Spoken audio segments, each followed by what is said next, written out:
Hello, ladies and gentlemen and little goblins. We're here again with a deck profile, and this time we're going to be painting some rainbows. We got weather painters here, and this deck is powerful.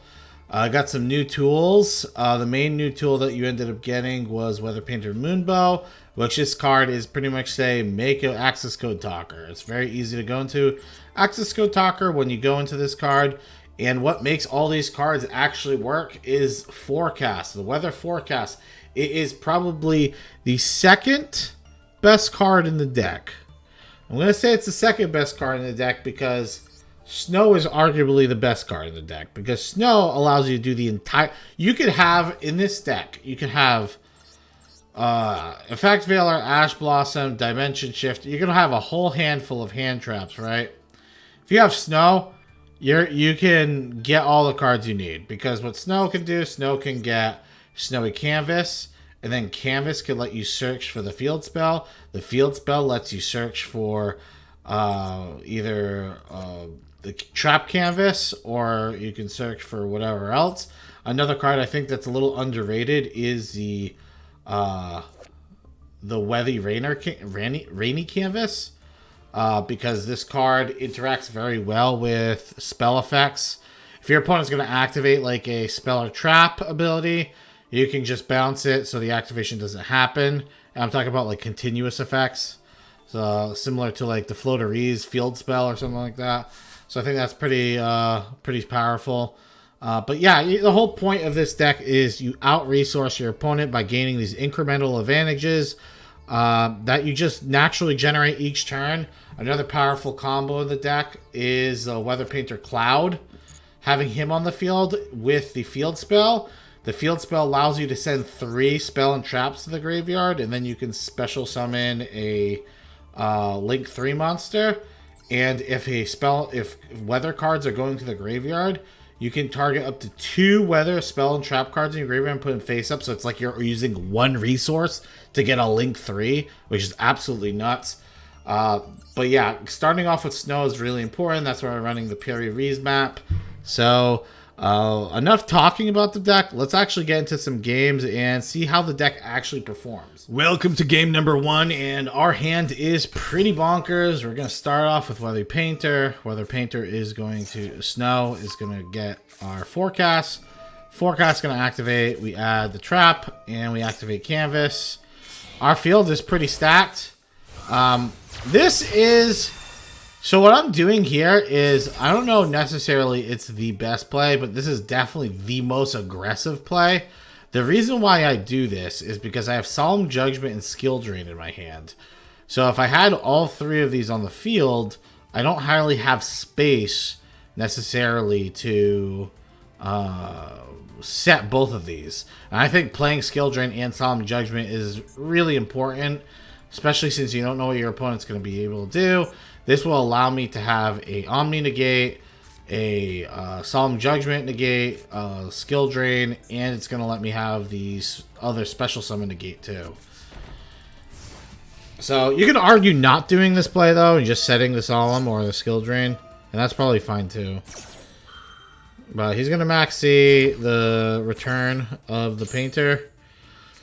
Boom, he draws a card. Lame. He is playing Tenyi Spirit.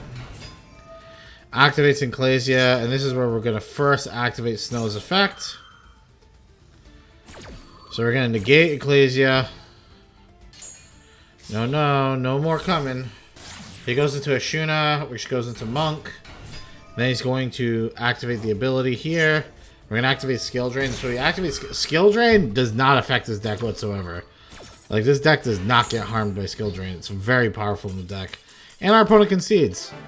He has no follow-up. If he had the rank 6 monster, I forget what, Longyon or something, we had Solemn Judgment for it. So he was pretty much locked out of his turn, and we were really going to bite him back on the return here. Hello, we're here for game number 2, and our hand is absolutely bonkers. We're going to activate Forecast to play.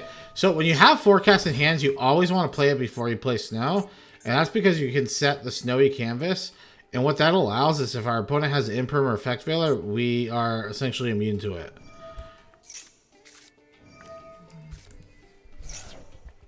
Alright, so we're pretty much decent right now. Again, I think this is fine, and the only reason why I think it's fine is because we have multiple copies of Snowy Canvas in the deck, and yeah, I think, yeah, I think it was fine. I think I'm playing might be playing a little too aggressive, but we also have terraforming, and terraforming is a free search. Remember, because terraforming, I get to search for forecast, activate forecast again, and I get a free search. So I can easily put up the spell again for the card advantage. But we're playing against Marine Cess. We pop his Marine Cess Pask. We're going to see if he has any follow-up plays. He goes with triple tactics. Kind of annoying. Kind of annoying. And then he sets one and passes. Just going to flip up both of our traps. Really doesn't matter too much here. I just want to get him up on the field. And here comes Snow. It's actually kind of annoying because I could have taken advantage of the rainbow canvas, but I guess not. We're going to be searching for a card. Our opponent ashes us because they smell really bad, and we smell delicious. And plus we got Bay on our team, which is the Painter Rainbow. And for 24. Yeah, so this is pretty much, we have a pretty good stance of winning here. Again, so this is actually funny. He normal summons this, has no, jeez, this is going way too fast. He normal summons this, right? But he doesn't activate the effect because he knows I'm just going to negate pop it. So then he normal summons Silent Sea Nettle. But he's still going to be he still has the same problem, right? He can't really do anything without me negating anything he does here. So now we use the effect of the Rainbow Canvas to search out our Cloud, because Cloud's very powerful. And then we negate Sea Angel. And he's going to go into an Anemone. Painter is going to negate the activation there. And he's most likely fucked. There's no way he has any other plays here. Even if he had a search, we had Ash Blossom.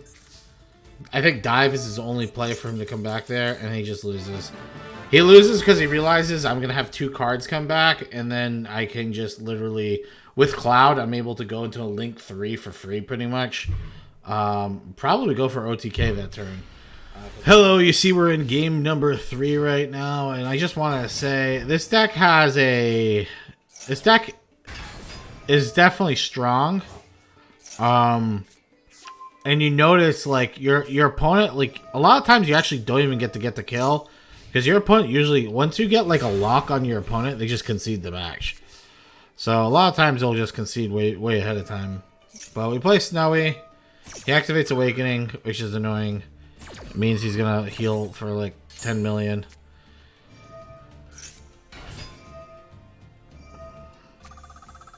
So we're gonna actually search for the field spell because we need to get the field spell because the field spell gives us another normal summon.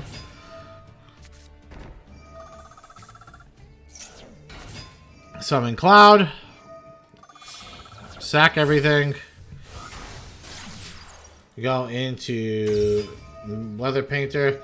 So here I don't know why this didn't work, but it wasn't allowing me to special summon a monster from the Banish Zone. I might have just clicked too fast, but I should have been able to summon a monster from the special zone. So we're gonna go into Access Code Talker, and the reason why we want to go into Access Code Talker here is because we want to pop this back row. We don't know what it is.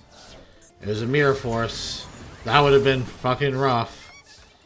And our opponent's pretty much fucked. They're completely locked out of the game. It's going to be very hard for them to come back. So, for anyone who's wondering why they're locked out of the game, if they try and summon another Sacred Beast, we have Solemn Judgment. And even if they ended up breaking through our board and getting a beast on the field, like tries using Fallen Paradise, we can use Rainy to bounce it so it negates the effect. And we have some protection here with the Weather Thunder.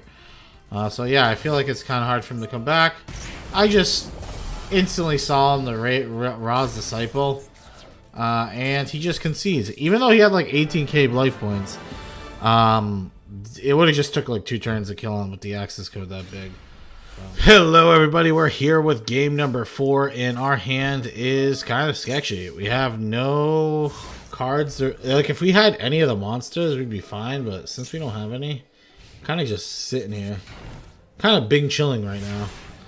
We activate anti-spell fragrance though, so if he's on any dumb shit, we got kind of good luck on that. And he's unbranded, so normal summons the Ash. Goes into a Verte. Verte, this is getting just negated. You could have been like, oh, well, if you have Effect Veiler, well, if one of those set cards is like a... If one of the set cards is a Call by the Grave, then it's going to be a very rough match. Especially since I'm kind of top decking like ass right now. It's going to use this Albion. Then he just pass. Okay. Draw. Alright, well, we drew one of the best cards we can draw here. Summon Cloud. Attack for the 15. Most likely going to be searching for the field spell. Yep, because the field spell can set up for a very powerful turn. Now, anti-spell, you might be saying, oh, well, anti-spell fragrance seems like it's hurting you. It really doesn't hurt us that much because a lot of our cards come into play like without having to cast it. They just come into play, like from Snow and even from our field spell, they just come into play. So it's not that big of a deal. We banish our card because the way his card works is he can use our card for material for fusion.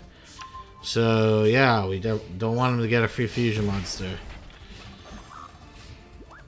And we also search for Snow. Seems pretty fucking good. Now our opponent's just like super like insanely dead. We're gonna normal summon with the field spell. Bam bam. Thank you, ma'am. We go into Weather Painter. Which is going to... Ooh. He thought that would work. That would be annoying, but Weather Painter Rainbow lets us shut that down, Hano. GG, Hano. Fucking Hano. Then Hano concedes because he doesn't want this smoke. He was bot fucked though, right? I mean, if he top decks a spell, top decks like Branded Fusion, he has to wait like a full turn to do it. Plus we got like multiple negates on the field. It was going to be a rough one. Plus we were just getting so much value from our cards. But yeah, that's what this deck's all about, really. Hello, everybody. We're here for game number 5, and this is going to be a pretty gross match. We get ashed, which is kind of annoying. Does that have to go to the graveyard?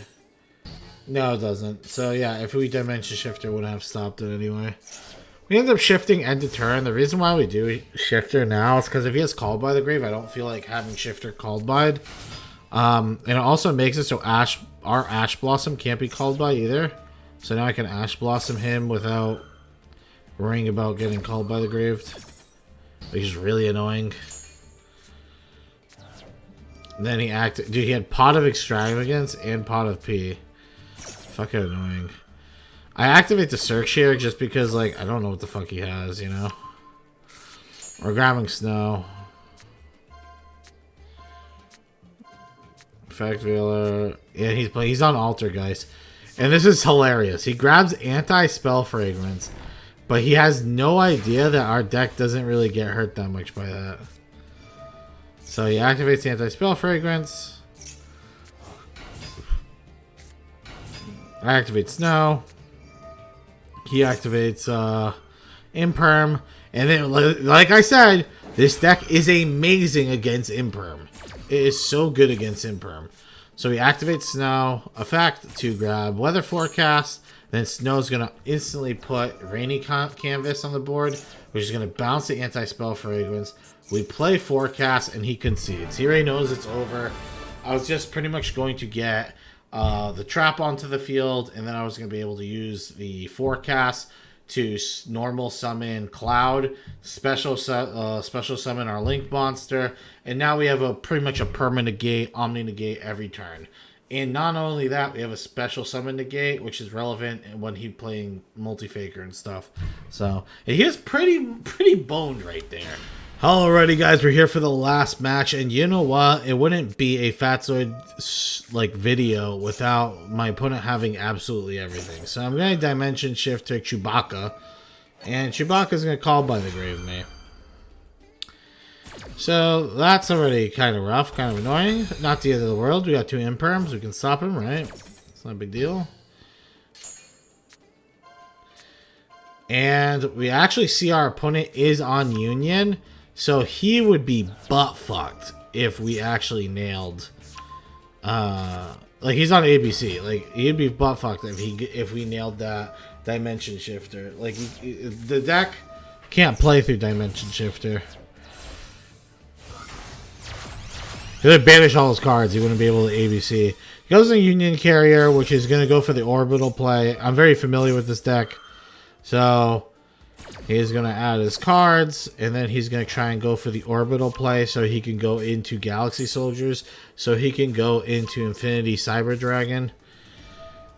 So this is a perfect card to imperm, but our opponent has everything. He has unauthorized reactant, so he's going to be able to attack Sea Wyvern, which, boom. Sea Wyvern makes a card... it can't be affected by unaffected by trap cards. So now he's able to go into Galaxy Soldier. Now you can argue, oh, Fatsoid, you should have saved that imperm for the ABC Dragon on your turn. Well, if I let Galaxy Soldier do his thing, right? He just goes into Infinite Cyber Dragon, and he has an Omni negate, so you'd be able to stop it anyway. So it really didn't matter at this point. I negate the Galaxy Soldier. Like I said, he can just go into ABC Dragon Buster. And then he sets a card, and I'm just like, you know what? It's not the end of the game. We still could do it. Activate Weather Forecast. And then he has Twin Twisters. Really? And that's going to be the end of it. Let's get into the recap. We'll talk about the deck, and we can figure out if it's good or not. Thank you for watching this far, and if you're not subscribed, please consider subscribing. I come up with content very consistently, and guess what? Our Discord's popping too, so join that, and you'll be happy. Let's get into the deck and why we're all here for the recap. How the deck performed.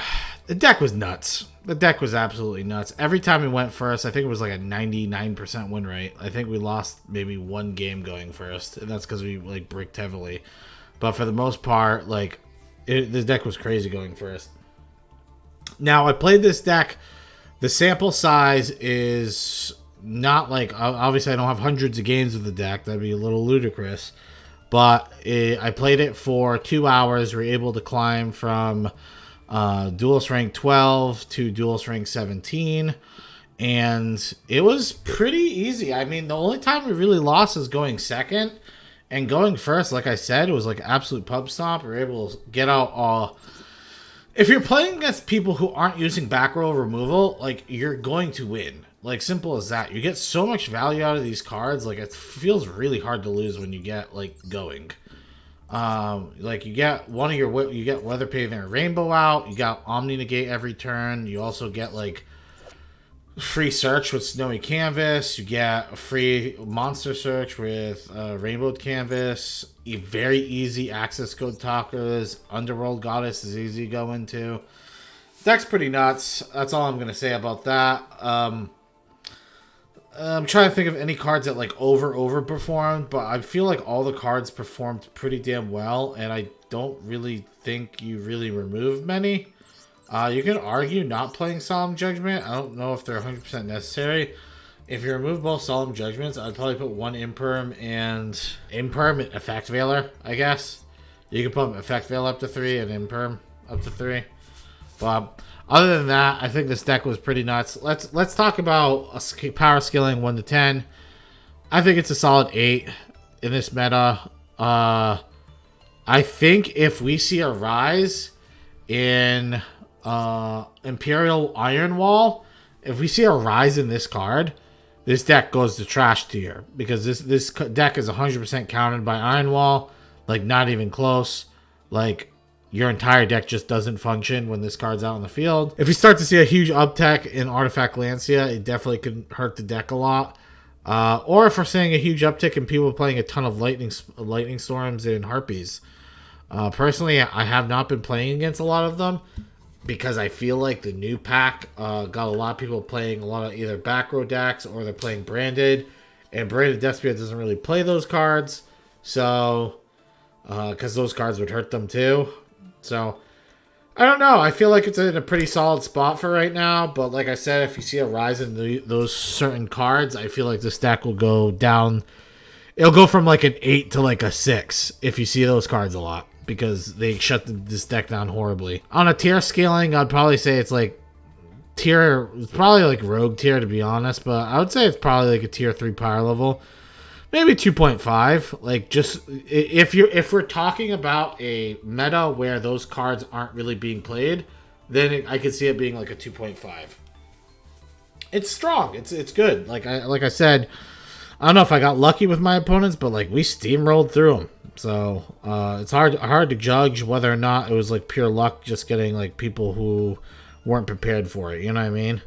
So I think it's a fair assessment of the deck. It wasn't like overwhelmingly like, oh my gosh, my opponent's losing. It's not even close. Like when I play the Branded Despia, like the Idol Lock, where I was just like, wow, this is ridiculously broken. This is so stupid. Why is this in the game? It wasn't like that type of feeling. That's all I'm going to say about that. This was definitely a much more balanced deck. Very fun, though. It was a very fun deck. And if you enjoy winning with incremental advantages and making your opponent rage quit out of the game before you actually kill them, then this is definitely going to be up your alley. It's actually a relatively cheap deck, too. Like, you can just don't even worry about shifters or all that stuff. Like, they are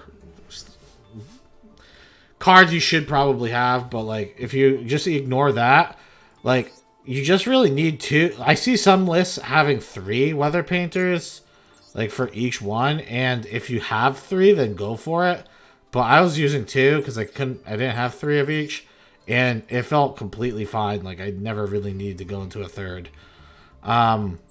And then most of the deck is like the base of the deck's like super rare rares and commons. So I feel like the deck has a very good point of entry too. So I hope you guys enjoyed it. What deck do you want to see next? There's so many runic decks we can do. Little different types of runic archetypes. So I think we might be looking into that. But let me know what you guys think in the comments down below. What you guys are interested in. And maybe that will appear next time here on the channel. So goodbye.